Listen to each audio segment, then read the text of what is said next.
Tällä videolla tarkastellaan muutamia LibreOfficen perusasioita. Katsotaan ensiksi tilastosta kaavion piirtäminen. Valitaan haluttu tilastoalue, maalataan se kokonaisuudessaan ja tämän jälkeen valitaan kaavion piirtämiseen työkalu.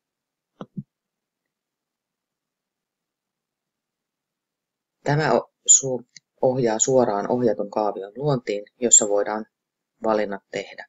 Samoihin asetuksiin pääset myös myöhemmin kaaviota klikkaamalla. Valitaan tässä kohtaa pylväsdiagrammi ja siirrytään seuraavaan kohtaan. Tästä voimme valita, että arvosarjat sijaitsevat sarakkeissa ja ensimmäinen rivi sisältää otsikoita. Koska haluamme, että arvosanat tulevat vaaka-akselille, valitsen myös, että ensimmäinen sarake sisältää otsikoita. Tämän jälkeen pylväsdiagrammi näyttää jo melko lailla halutunlaiselta. Koska olemme tehneet valinnat jo edellisessä kohdassa, tämä kaavio pylväsdiagrammi näyttää jo kohtuulliselta. Kaavioelementit, otsikot, alaotsikot, X-akselin ja Y-akselin selitteet voit lisätä tässä vaiheessa tai vasta seuraavassa.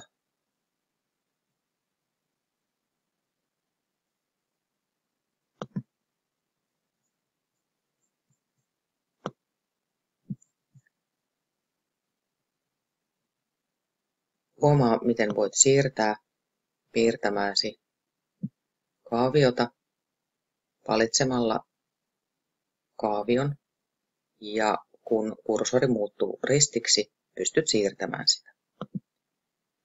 Kun klikkaat taulukkolaskentaosuutta, kaavion työkalut häviävät, etkä pysty tekemään siihen muutoksia.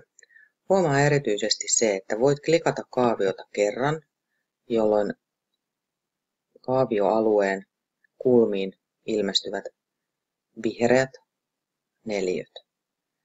Jos klikkaat takaisin taulukkoaluetta ja tuplaklikkaat kaavioaluetta, kaavioalueen kulmat muuttuvat mustiksi ja tällöin saat kaaviotyökalut esiin. Nyt pystyt valitsemaan alasvetovalikosta, mitä osaa haluat muokata. Haluatko muokata X-akselia, Y-akselia, kirjoittaa selitteitä. Jos valitsen täältä vaikka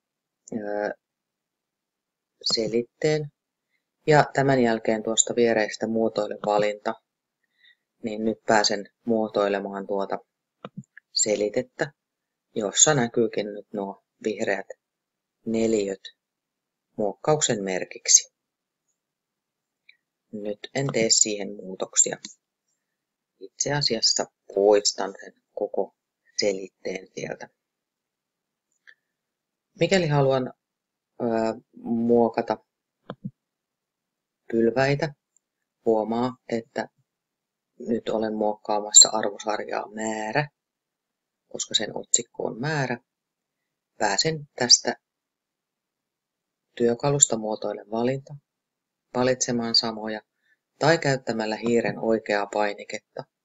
Pystyn lisäämään esimerkiksi arvosarjojen otsikot, jolloin pylväiden yläpuolelle ilmestyvät todelliset määrät.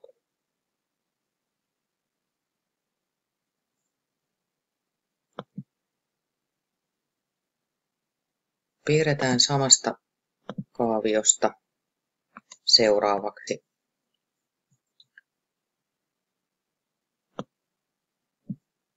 vielä toisen tyyppinen kuvaaja ja valitaan tällä kertaa ympyrä eli sektoridiagrammi.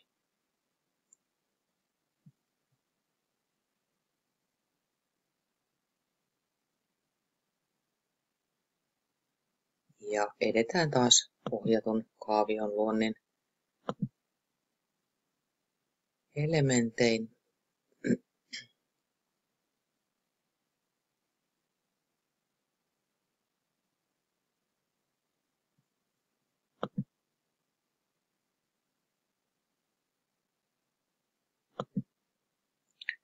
Ja tässä voisin sitten antaa myös nämä otsikot.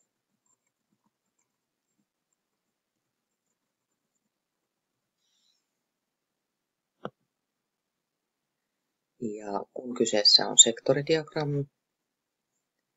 sektoridiagrammi, niin haluan, että muotoilla näitä arvosarjojen otsikoita, lisää arvosarjojen otsikot, ja koska sektoridiagrammi, niin haluan vielä muotoilla näitä arvopisteiden otsikoita ja näyttää arvon prosenttina.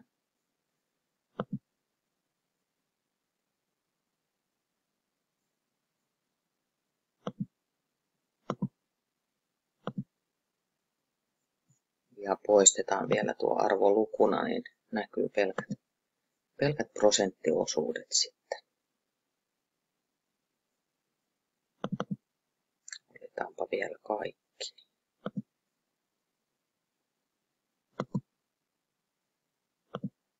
Saadaan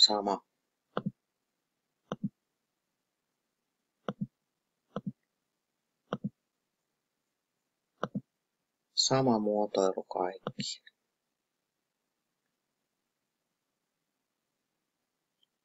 Tässä perusasiat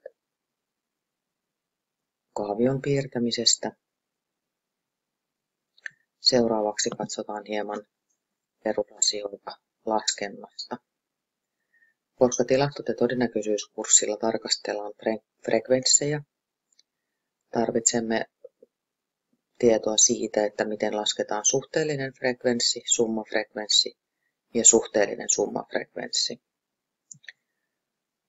Aloitamme sillä, että laskemme frekvenssien summan ja voimme käyttää siihen automaattista summanlaskukaavaa. Tämä valitsee suoraan halutun alueen frekvenssien summan laskemiseksi.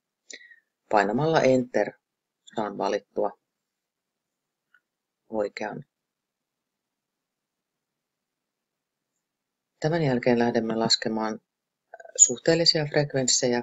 Kaavan kirjoitus aloitetaan yhtä suuri kuin merkillä ja suhteellinen frekvenssi lasketaan siten, että frekvenssi jaetaan tuolla frekvenssien summalla. Koska haluan, että kaavassa jatkossa tämä solu pysyy paikoillaan, valitsen tuon lukumerkinnän eteen, numeron eteen dollarimerkin. Tämän jälkeen painan Enter. Ja olen valinnut näiden solujen esitystavaksi prosentit, jolloin tämä automaattisesti laskee sen prosentteina. Mikäli poistan valinnan, kyseinen luku tulee esiintymään suoraan desimaalilukuna. Nopea tapa kopioida kaavaa on viedä kursori solun oikeaan alakulmaan ja tuplaklikata, kun kursori on muuttunut tuollaiseksi kapeaksi ristiksi. Näin saan kopioitua saman kaavan jokaiseen soluun. Nyt oikeastaan tuota alinta riviä emme tarvitse, joten poistan sen näppäimen. Nyt voin valita nämä solut ja muuttaa sen prosenttiesitykseksi, niin näyttää hieman paremmalta. Summafrekvenssillä tarkoitetaan sitä, että lasketaan frekvenssit aina siihen muuttujan arvoon asti yhteen, jolloin ensimmäinen arvo on suoraan sama kuin frekvenssin arvo arvosanalla 4. Seuraavaksi haluamme, että lasketaan yhteen summa. Voimme laskea sen vaikka siten, että kirjoitamme siihen summan ja sitten valitsemme alueen, josta summa lasketaan. Ja painan Enter. Nyt selkeästi tänne tuli jokin virhe. Ja kuten tuolta kaavariviltä huomaamme, niin tämä ei näytä ihan oikeanlaiselta. Kirjoitamme sulkuihin että minkälaisesta kaavasta ja alueesta on kyse. Ja nyt kun huomaamme, niin tiedämme, että tämä kaava laskee summan tuosta B32 siitä solusta tuohon B33 siihen soluun. Nyt haluan kuitenkin, että jatkossa tuo B32 eli summa lähtee laskemaan aina juuri tuosta 32 rivistä alkaen, joten lisään siihen myös tuon dollarimerkin. Tämän jälkeen voin taas kopioida kaavan tuplaklikkaamalla. Ja kuten huomaamme, summafrekvenssin viimeinen arvo on sama kuin frekvenssien summa, niin kuin pitääkin. Suhteellinen summafrekvenssi lasketaan siten, että summafrekvenssi jaetaan frekvenssien summalla, joten voin kirjoittaa kaavaksi tuo summafrekvenssin arvo jae frekvenssien summalla ja sen haluan taas pysyvän juuri kyseisessä solussa. Lisään siihen vaikka tuolla syöttörivillä tuon dollarimerkin luvun 39 eteen. Ja taas kopioin nämä.